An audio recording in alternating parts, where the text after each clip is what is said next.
नमस्कार. आज 13 फेब्रुवारी आणि राज्यामध्ये जे आहे तर ढगाळ असं वातावरण आहे. त्याचं सर्वात महत्त्वाचं कारण म्हणजे की उत्तर भारतावरती एक WD आलेला आहे आणि जे नेहमी WD येतात तर ते काहीसे वरच्या लेवलमधून येतात आणि हे जम्मू काश्मीरवरती, हिमालयावरती या ठिकाणी येत असतात.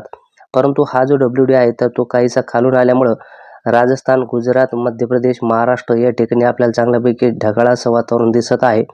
नेहमी जे वरतून येतात तर त्याचा प्रभाव पंजाब, हरियाणा, दिल्लीपर्यंत जाणवतो आणि आता हा जो WD आहे तो खालून आल्यामुळं आपल्याला गुजरात आणि राजस्थान, महाराष्ट्र या ठिकाणी चांगल्यापैकी बाष्प दिसत असेल. उंचावरील बाष्प आहे, यामधून कसल्याही प्रकारची पावसाची शक्यता नाही आणि हे जे उन्हाची तीव्रता यामुळे कमीच राहणार आहे. या संदर्भाची माहिती आपण अगोदर दिलेली आहे. ज्या शेतकऱ्यांनी व्हिडिओ बघितलेला आहे त्यांना माहिती आहे की 15 तारखेपर्यंत आपण ही स्थिती कमीच ऊन राहण्याचा अंदाज दिलेला आहे. परंतु 17 तारखेपासून उन्हामध्ये चांगल्यापैकी वाढ होईल. त्यासोबतच 15 तारखेपासूनच याची सुरुवात होण्याचा अंदाज दिलेला आहे.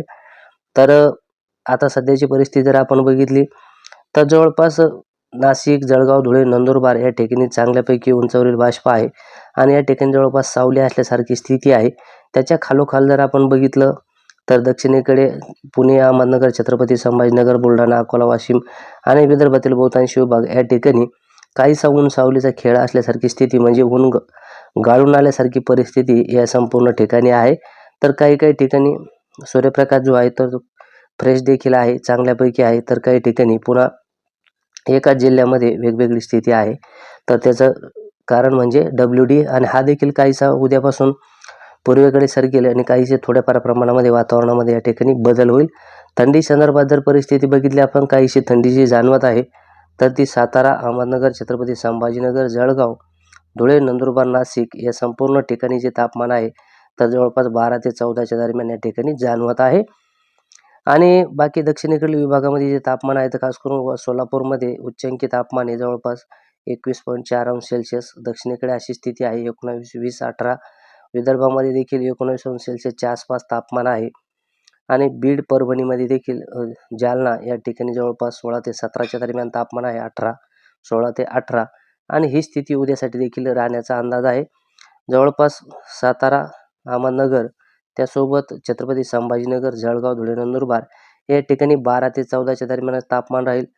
तर सोलापूरचा उत्तरेकडील विभाग, त्यानंतर बीड, जालना, बुलढाणा, अकोला, अमरावती या ठिकाणी जे असेल तर 15 ते 17च्या दरम्यान राहण्याचा अंदाज आहे. कदाचित 18पर्यंत देखील जाणवेल आणि दक्षिणेकडे जे असेल तर तापमानात वाढत राहील.